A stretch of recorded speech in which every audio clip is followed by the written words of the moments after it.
요새 금이 되게 많이 올라오고 있는데 금 투자는 어떻게 하시는지 궁금합니다. 금은 투자하는 방법이 여러 가지가 있습니다. 일단 첫 번째로 실제 금을 살 수가 있어요.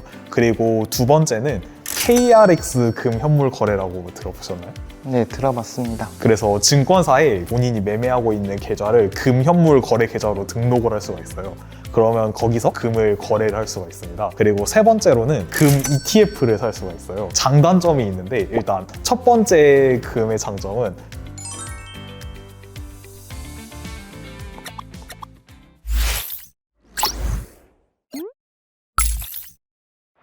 이어서 대장개미 발표 시작해주세요. 네, 안녕하세요. 저는 주식대학교 대장주학과 대장개미라고 합니다. 저는 자금 관리와 효과적 자산 파킹에 대해서 발표를 진행하려고 합니다. 교수님 수업 중에서 가장 관심 있게 들었던 부분이기도 해서 미숙하지만 발표 시작하겠습니다.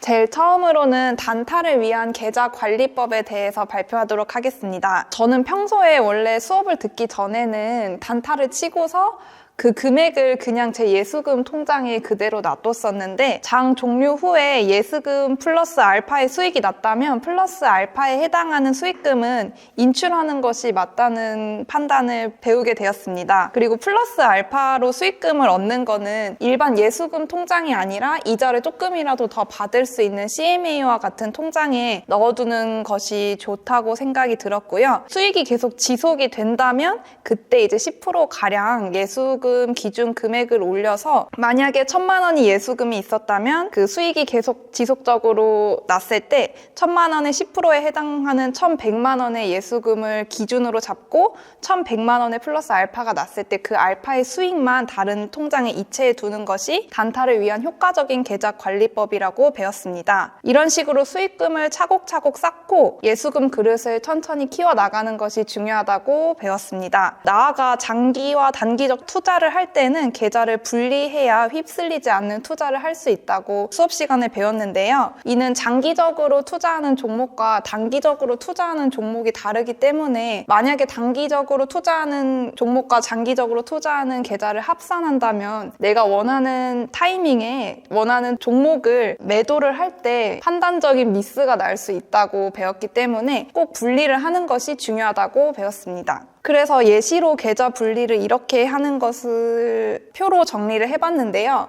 첫 번째는 데이 트레이딩 계좌, 두 번째는 오버나잇 계좌, 세 번째는 장기 보유를 할 수 있는 ETF 위주의 상품을 담는 계좌 세 가지로 나눌 수 있다고 정리를 해보았습니다. 첫 번째 데이 트레이딩 계좌는 기회가 올 때 적극적으로 단타를 치는 계좌라고 저는 정의를 했는데요. 한마디로 티끌모아 태산 계좌라고 이름을 붙였습니다. 두 번째는 오버나잇 계좌인데요. 오버나잇 계좌는 한 종목이나 다른 종목을 길게 가져가고 하루 이틀 정도 가져가서 좋은 타이밍을 찾아 수익을 극대화하는 계좌라고 배웠습니다. 마지막으로 장기 보유를 할 수 있는 ETF 위주의 보다 안정적인 계좌를 하나 갖고 있는 것이 중요하다고 생각이 들었습니다. 단타 계좌가 아닌 장기 보유 ETF를 보유해야 되는 이유는 나중에 혹시라도 주식 조정장이 왔을 때 데이 트레이딩과 오버나잇 계좌만 있으면은 조금 심리적으로 불안하거나 아니면은 손실이 많이 생길 수 있기 때문에 꼭 장기 보유 계좌도 하나 정도는 가지고 있는 것이 중요하다고 생각이 들었습니다. 앞서 말씀했듯이 플러스 알파의 수익이 각각의 계좌에 생긴다면 데이 트레이딩 계좌에 플러스 알파 수익이 생기고 오버나잇 계좌에 플러스 알파 수익금이 생기면은 저는 ETF 위주 장기 보유의 수익금을 이체를 했다가 추가적으로 납입을 해서 여기에서 장기 보유를 하는 형식으로 계좌를 굴려나갈 생각입니다. 그래서 플러스 알파 수익금은 장기 보유할 수 있는 ETF의 50% 정도 투자를 할 생각이고 만약에 ETF 이외에는 금이나 비트코인, 현금 등으로 보유를 해서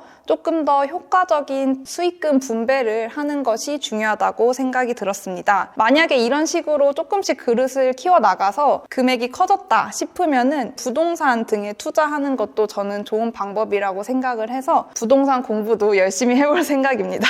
이런 이런 식으로 분산 투자를 통해서 주식 조정장에서도 손실을 최소화하는 것이 중요하다고 배웠습니다. 제가 이 발표 자료를 만들면서 가장 뼈저리게 느꼈던 것이 플러스가 돼서 돈을 많이 버는 것도 중요하지만 궁극적으로는 마이너스가 되지 않아서 내가 번 돈을 한 번에 잃지 않는 것이 중요하다는 것을 항상 마음에 심어두려고 생각하면서 이 발표 자료를 만드는데 가장 중점을 두었습니다. 추가적으로 조금 효과적인 계좌를 찾아보고 싶어서 ISA, IRP 연금저축펀드에 대해서 조금 공부를 추가적으로 해봤습니다. 첫 번째 ISA는 다양한 금융상품에 투자할 수 있고 3년 이상 보유하면은 이자와 배당소득이 비과세가 되는 계좌인데요. 사실 65세가 지나지 않았으면은 젊은 분들은 비과세가 되는 계좌를 찾기가 굉장히 어려운데 그런 점에서 ISA라는 계좌는 생각보다 매력적인 계좌라고 느꼈습니다. ISA는 이자와 배당소득까지 해서 해지할 때 200만 원이 넘지 않으면은 모든 이자와 배당소득은 비과세가 되고요. 자금 입출금이 다음에 설명해드릴 IRP와 연금저축펀드에 비해서는 비교적 자유로운 편입니다. 그리고 IRP는 연말정산에서 최대 148만 5천 원을 환급받을 수 있는 저축 플러스 세액공제 계좌인데요. 사실 저축을 하면서 세액공제를 받을 수 있는 계좌도 별로 없는데 그런 점에서 저는 IRP도 괜찮은 계좌라고 느껴서 가져왔습니다. 한 가지 단점이라고 하는 것은 제가 아직 젊은 대학생이기 때문에 만 55세부터 연금을 수령할 수 있는데 이렇게 생각하면 대학생분들은 한 30년은 부어야 받을 수 있다는 점에서 살짝 아쉬웠습니다. 그리고 마지막으로 연금저축펀드인데요. IRP와 달리 100% 투자 자산으로 자금을 운용할 수 있다는 점에서 본인이 투자를 좋아하시는 분들은 연금저축펀드를 추천드릴 수 있을 것 같습니다. 대신 IRP에 비해서는 하이리스크 하이리턴을 추구하는 계좌라고 느껴졌습니다. IRP와 동일하게 장기 투자로 세액공제와 노후 대비를 같이 할 수 있는 계좌라는 점에서 IRP와 조금 비슷한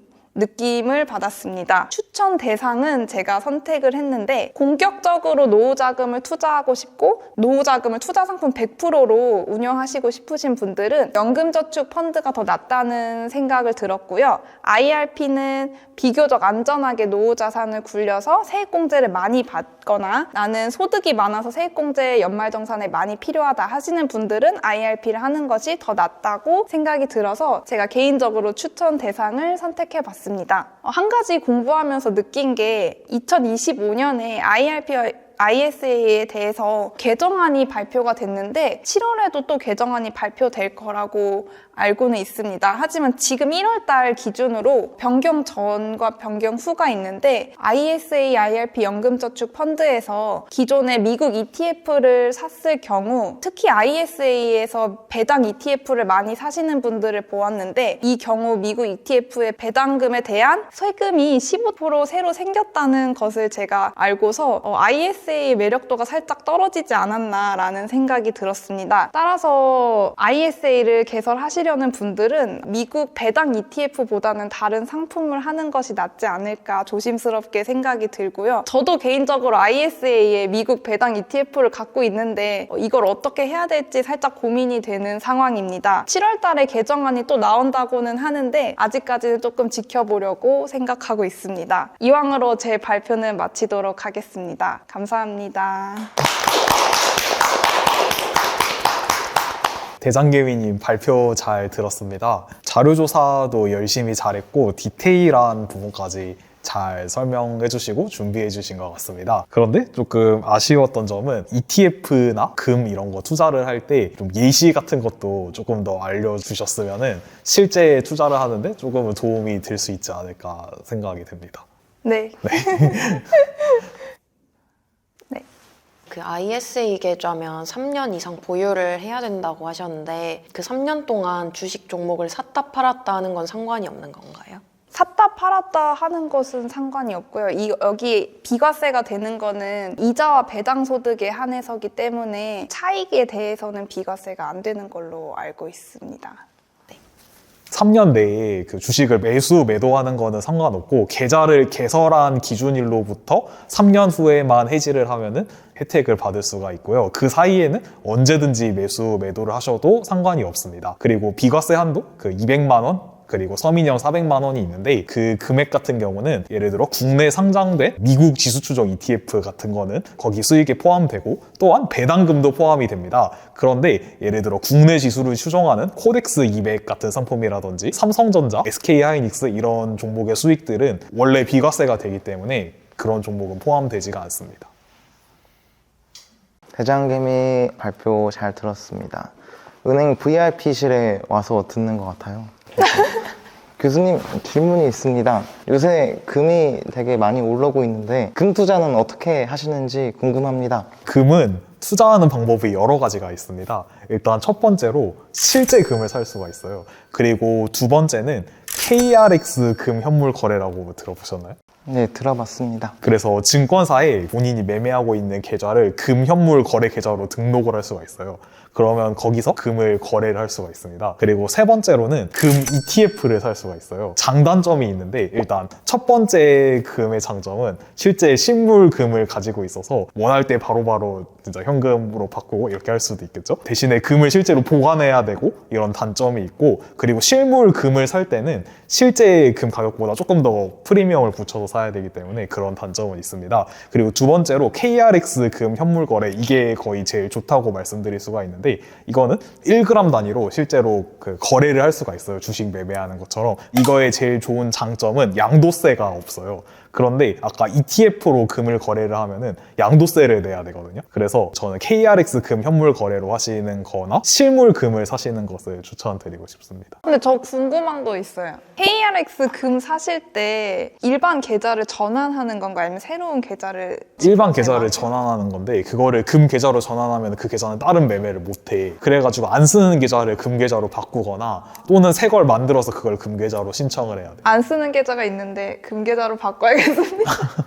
대장기위님 발표 정말 잘하셨고 제가 조금 더 부가 설명을 하도록 하겠습니다. 단타를 할 때는 이렇게 자금 관리하는 게 정말 중요한데, 지난 시간에 초보개미가 발표했던 것처럼 본인 적절한 예수금을 찾아서 그걸 넘어가는 금액을 전부 다 좀 파킹을 해서 이렇게 쌓아가야지 수익을 쌓아갈 수가 있습니다. 그리고 예수금 같은 경우는 한 번에 늘리는 게 아니라 꾸준히 수익이 난다면 천천히 이렇게 높여가는 게 좋습니다. 그리고 이게 매매 목적에 따라서 계좌도 다른 계좌로 매매하는 게 좋은데, 예를 들어 장기 투자하는 계좌에서 단타하는 종목을 매수를 하면 단타에 적합해 보여서 샀는데 의도치 않게 이걸 장기적으로 가져갈 수도 있고 실수를 할 수 있기 때문에 매매 목적에 따라서 계좌를 분리해서 하는 것이 자금 관리나 매매 심리 관리에도 훨씬 유리하다고 말씀드릴 수 있습니다. 그리고 아까 대장개미가 그 수익금 분배하는 자산들에 대해서 이야기를 했는데, 먼저 ETF가 있습니다. 가장 대표적으로 투자하는 ETF에 대해서 말씀을 드리면, 보통 미국 지수 추종 ETF가 기대 수익률이나 안정성 측면에서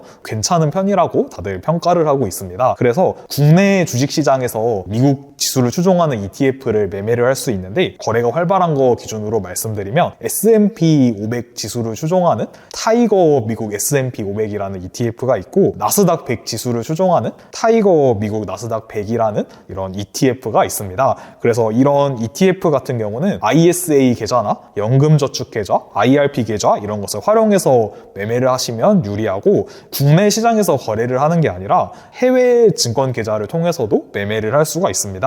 그래서 S&P 500 추종은 대표적으로 티커가 SPY라는 종목이 있고, 나스닥 100은 QQQ라는 종목이 있습니다. 그래서 해외 주식 계좌 같은 경우도 연간 실현 손익 기준 250만 원까지 비과세가 되기 때문에 국내 계좌로만 하는 게 아니라 이걸 분리해서 하는 것도 세금 측면에서 조금은 더 유리할 수 있다고 말씀드릴 수 있습니다. 그리고 뭐 비트코인 같은 자산에도 투자를 할 수가 있는데, 비트코인은 변동성이 심해서 너무 많은 비중을 가지고 있기에는 리스크가 어느 정도 있다고는 말씀드릴 수 있지만, 그래도 개수가 한정된 것이기 때문에 장기적으로 봤을 때 우상향할 수 있는 자산이 맞다고는 생각하고 있습니다. 그리고 저는 이런 ETF나 금, 비트코인 이런 게 많이 모이면 한번 정리를 하고 부동산에도 또 투자를 하는 방법도 활용하고 있습니다. 만약에 뭐 이런 ETF나 뭐 비트코인 이런 걸 가지고 있으면 물론 팔아버리고 그걸로 주식을 매매할 확률은 낮겠지만 그래도 또 그럴 가능성이 있는데, 부동산 같은 경우는 한번 부동산을 사놔서 이걸로 파킹을 해놓으면은 갑자기 뭐 하루 만에 팔아버려서 이걸로 단타를 해서 날려버릴 수는 없으니까 그래도 안정적으로 자산으로 만들 수 있는 방법인 것 같습니다. 그리고 여기서 연금저축 계좌랑 IRP 계좌가 있는데,